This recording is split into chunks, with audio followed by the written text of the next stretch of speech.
Les amis, bonjour à tous, j'espère que vous allez bien et que tout se passe pour le mieux pour vous. Le week-end des championnats arrive à grands pas, j'ai envie de dire.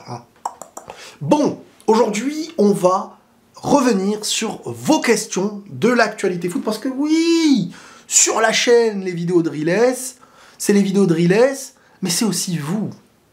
Genre le mec... Des fois, j'aime bien faire semblant le professionnel. Ce n'est pas que moi, c'est aussi vous. C'est votre chaîne. C'est vous. C'est que vous, en vrai. Moi, Bon, allez. Les amis, j'ai sélectionné... Enfin, j'ai pas sélectionné. Je vous jure que j'ai pas sélectionné. Là, je vais prendre au hasard, dans l'ordre des questions. Si la question est vraiment pas intéressante, je vais pas vous la lire. Vous ne l'aurez pas dans la vidéo au montage. Donc... Où en sommes-nous avec la Super League? C'est un projet combattu, mais qui me semble vital pour les clubs non étatiques. Si ça foire, que deviendra le modèle Barça, Real et tout? Bon, je sais pas où elle en est, hein, mais en tout cas, je sais que dans les loges de Madrid, quand tu dis « Viva la Super League », il y a des grands sourires. Donc, viva la Super League. Non, honnêtement, pour l'instant, le Real vit, et je vais pas dire survit, il vit très bien.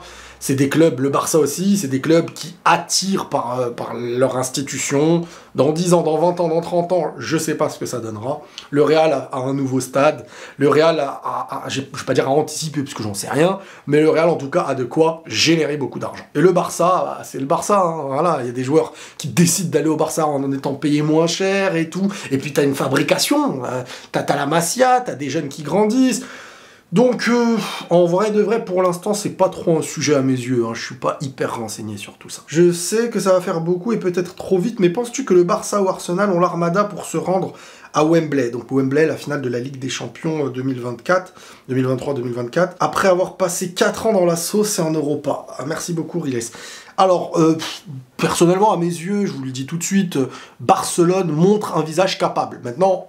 Attention, Barcelone-Arsenal, c'est pas moins aujourd'hui que Milan et Inter qui font demi-finale l'année dernière. Tout dépend du parcours. Enfin, l'Inter, ils vont en finale même. Tout dépend du parcours. Si en huitième, tu joues le Bayern, ou si en huitième, tu joues City, ou si en huitième, tu joues un deuxième d'un groupe qui... Je sais pas, c'est totalement différent. Donc oui, Barcelone peut se retrouver, et Arsenal aussi, se retrouver en quart de finale. Ce serait pas du tout choquant.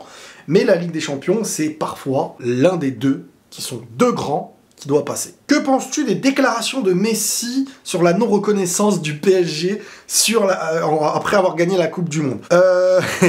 Forcément, cette question, c'est peut-être le titre de la vidéo que je vais faire de cette question, parce que c'est des sujets Messi, PSG, et Messi qui reproche à Paris des trucs et tout. Alors, moi, comment j'interprète ce qui a été dit de Messi, c'est qu'on sent quand même que Messi, au PSG, il veut envoyer...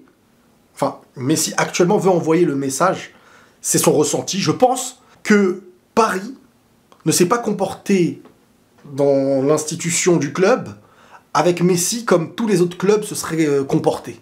C'est-à-dire que pour la première fois, Messi s'est vu être en dessous de quelqu'un qui n'avait pas plus que lui dans son histoire et un club a tourné autour d'Mbappé. Je pense que Messi n'a rien contre Mbappé directement. Et même de ce que je sais, j'ai jamais entendu, même dans les trucs internes et tout, des choses. Mais je pense qu'il en veut au PSG d'avoir mis un peu Messi de côté et d'avoir pris en compte ce que Mbappé voulait. C'est selon Mbappé, c'est Mbappé... un club a le droit, hein, ça je vous le dis aussi. Hein. Mais c'est vrai que quand tu ramènes Messi, c'est pas pour faire autour d'un autre. Normalement, tu ramènes Messi, tu veux en tirer profit, tu construis autour de lui. Tu veux pas fonctionner comme ça sert à rien de ramener Messi. Voilà, moi c'est ma logique. Maintenant, Messi a aussi eu des comportements de je m'en foutisme visuel, hein, ça s'est vu. Il se donnait pas comme quand il était heureux, mais peut-être que c'est ça, parce qu'il n'était pas heureux, et c'est un cercle vicieux. Donc pour moi, Messi, le message qu'il envoie au PSG, c'est pas « fallait faire la fête quand j'ai le Ballon d'Or », c'est un message indirect en disant « si ça avait été d'autres joueurs, vous auriez fait plus, étant donné que c'est moi, et que moi, je gagne contre celui pour qui vous construisez autour, Mbappé, tu ne veux pas froisser l'un, donc t'en fais pas autant qu'un autre club aurait pu faire. » Donc je pense que Paris, il y a un peu, hein, je pense, hein, le fait que comme il a gagné face à Mbappé, face à la France, eh ben, ils ont moins osé créer les festivités au risque de se mettre à dos et de voir des fissures et des problèmes avec le joueur pour qui ils font tout au club, quoi, Mbappé. Donc je pense, hein, ça c'est ma théorie, je ne vous affirme rien, c'est voilà ce que je pense des déclarations de Messi vis-à-vis de tout ça. Si tu faisais autour de Messi, il serait heureux. Il te l'aurait rendu mieux sur le terrain, mais tu pouvais pas faire Messi, Mbappé, autour d'Mbappé, t'as Messi, tu veux qu'il se comporte comme un joueur, ça. Pour moi, c'était pas concevable. Avec toutes les reproches que j'ai pu faire à Messi, parfois sportivement, parfois dans l'intention, etc., bien entendu. Et puis, un autre truc, les gars, parce que vous, je vous le dis depuis des années, moi, ce truc-là. Même, là, il y avait des déclarations vraies, fausses, j'en sais rien. Messi qui aurait dit à Vitinha, t'es faible, machin et tout. En fait, moi, j'arrive pas à comprendre comment des gens peuvent croire, pas les propos, hein, c'est pas ça que je veux dire, c'est comment des gens peuvent croire que Messi n'a aucune faille. Messi a le meilleur comportement. Messi... Ça, en gros, dès qu'il y a un reproche à Messi, c'est faux obligatoire, c'est pas possible, c'est Messi. Et c'est pareil pour Ronaldo, certains de l'autre côté. Moi, les gars, j'ai des échos, j'en ai déjà eu par le passé, que des jeunes de la Masia se voyaient face à un comportement de Messi qui était vraiment pas du tout sympa, très, parfois même hautain. Mais les gars, on s'en fout, je veux dire, c'est pas des prophètes. Quand des gens, ils sont là, ils comparent tout avec Messi, Ronaldo, sur Twitter. Regardez, Ronaldo, il a fait ça aux journalistes. Si c'était Messi, il est trop gentil. Messi est gentil, Ronaldo est méchant. Ronaldo est méchant, Messi est gentil. Messi est méchant, Ronaldo est gentil. Regardez, là, Messi, il a pas serré la main de lui. Ronaldo, lui, regardez, il a fait les photos. Eh oh, les gars, mais à un moment donné, les gars, j'ai envie de prendre tous vos têtes comme ça. Un par un, je les cogne comme ça. Et après, je vous regarde, je vous dis, les gars, ça va mieux, là? Ouais, ça va mieux, purée Riles, merci. On se sent bien, là. Waouh! On est bête ou quoi? Non, mais plus sérieusement, ça peut être drôle parfois, mais je veux dire, c'est bon. Oui, Messi, à des moments donnés, peut-être des comportements qui sont irritables, peut-être des comportements mauvais. Ah, ça choque, c'est un humain. Ça choquerait personne que Riles peut avoir à certains moments un mauvais comportement, une mauvaise chose. Ça choque personne que tous les humains qui vous entourent puissent avoir à un moment donné un mauvais comportement. Mais Messi, oh là là, les gars, on regarde le foot ou on regarde si à côté il est exemplaire dans tous les domaines, il a aucune faille, on s'en fout de ça. Et il y en a qui défendent sans savoir, c'est pas vrai, c'est impossible, c'est impossible. Pourquoi c'est impossible? Pourquoi c'est impossible? Enfin bon, voilà. Salut Riles, penses-tu que le Barça peut retrouver son top niveau avec les joueurs actuels? Oui. Penses-tu que le Real recrutera durant le mercato hivernal? Si oui, quel type de joueur? Je pense qu'il y aurait peut-être au moins une recrue. Je pense, c'est possible. Peut-être même un attaquant ou un joueur de profil capable de jouer dans la zone et tout. C'est quoi ton ressenti sur le premier gros test de la saison ce dimanche contre l'Atlético? Moi écoutez, pour l'instant, ce que j'analyse, c'est qu'on a un Real Madrid qui n'est pas tueur. Donc dans les très gros matchs, je vous avais fait la phrase, hein, eux, ils auront peut-être ce que toi, tu n'as pas. Donc toi, ça va te demander beaucoup plus de temps pour tuer, à moins que tu arrives à tuer. Et franchement, Joselu m'a montré un bon visage la dernière fois en Ligue des Champions. Et il ne ratera pas autant, je pense, dans tous les matchs. C'est un gars, dans les moments où des embouteillages et tout, tu lui centres et peut marquer. Je l'aurais quand même mis titulaire aussi, tant que Vinicius ne revient pas. Donc, je n'ai aucun ressenti. Avec ce Real, on peut pas avoir de ressenti. Parce qu'en fait, ils peuvent pas t'assurer d'être tueur. Donc à partir de là, tu peux pas à l'avance te dire on a des tueurs, on a une équipe capable de marquer dans tous les systèmes. Je sais pas. Que penses-tu de la façon dont Florentino Pérez a sacrifié une saison en attaque pour un soi-disant accord en 2024? Ah oui, par rapport à Fabrizio Romano et tout, bon bah voilà, on va pas en parler dans un Mbaflix, parce que sinon il y en a, ils vont faire des crises cardiaques. Mbaflix saison 3 qui revient dans quelques mois.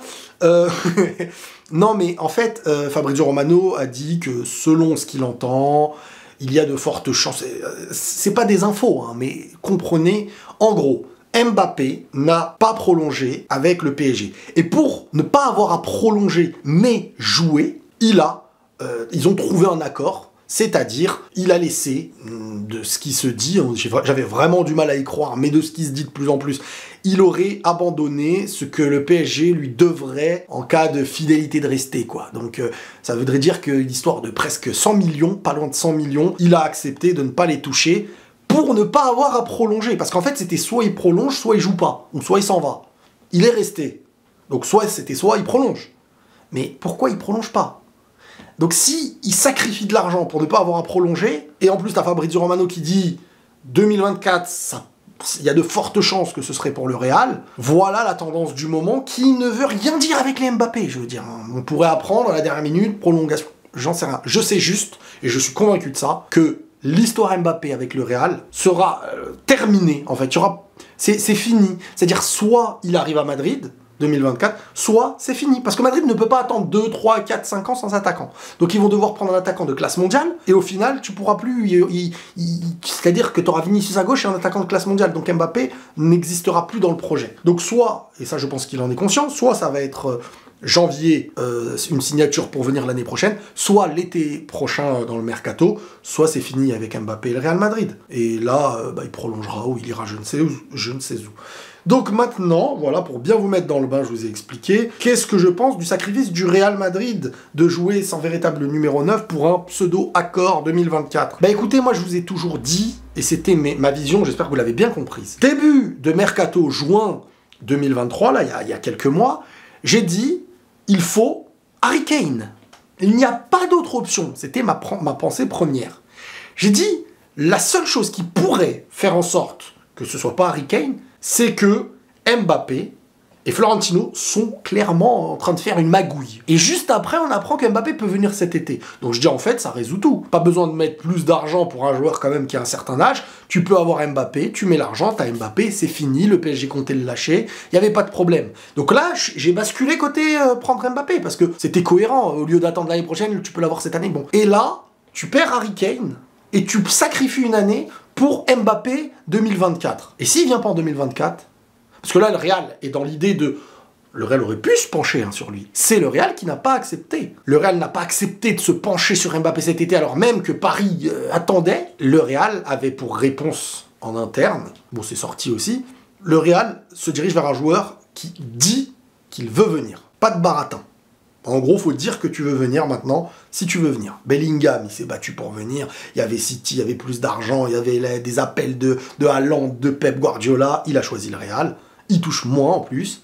Un joueur qui veut le Real Madrid. Kylian, est-ce que il y a un accord avec eux en interne pour 2024? Le Real ne s'est pas penché sur lui cet été. Florentino avait évoqué oui pour 2024 publiquement. Et je pense, et ça c'est logique, Florentino Pérez aujourd'hui préfère donner de l'argent et plus d'argent à Mbappé que donner beaucoup d'argent et de remplir les caisses du PSG. Donc 2024, si ça se fait, c'est parfait pour Florentino Pérez. Il donnerait en prime ce qu'il faut et tout, et Paris ne toucherait rien à tout ça, dans tout ça. Mais, si Mbappé, ça se fait pas, le Real Madrid se sera pas comporté comme un grand. Voilà ma pensée, tout simplement. Et même cet été, c'est toi qui perds du temps. Mbappé lui fait une saison, il joue... Donc voilà ma pensée. Ton coach pour remplacer Carlo Ancelotti l'année prochaine. Alors, il y a Zidane, mais c'est vrai que le Xabi Alonso, il nous fait tous de l'œil, les gars.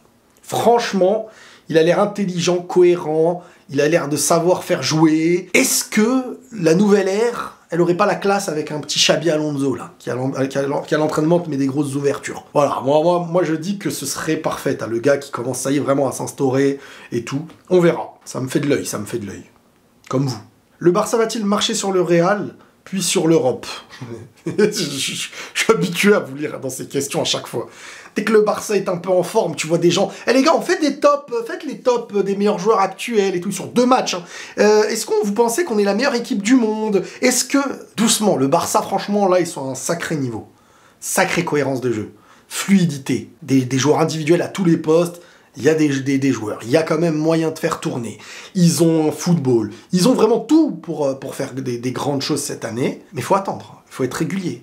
Tu sais, ça va vite, après tu perds un match qui te détruit mentalement en Europe, t'es éliminé, tu perds 2-3, tu fais un match nul, tac, ça va très vite. Sur 2 matchs ratés, des fois tu perds ton année. Donc doucement, doucement. Par contre, oui, aujourd'hui, je vois plus le Barça battre, à l'image de la pré-saison, le Real, que l'inverse. Le Real, je sais pas comment ils vont être tueurs. Alors, ils avaient eu beaucoup d'occasions contre le Barça et tout, mais déjà, beaucoup d'absents. T'as pas Courtois, Kepa, c'est un goal qui a du mal à sortir, à s'imposer en dehors de... Tu vois, dès que le ballon est en l'air, il se jette pas, il est un peu sur la retenue, quoi. Et le Barça a le goal, a l'équipe, La cohérence, donc j'ai du mal. Tu réponds toujours aux mêmes questions peu intéressantes.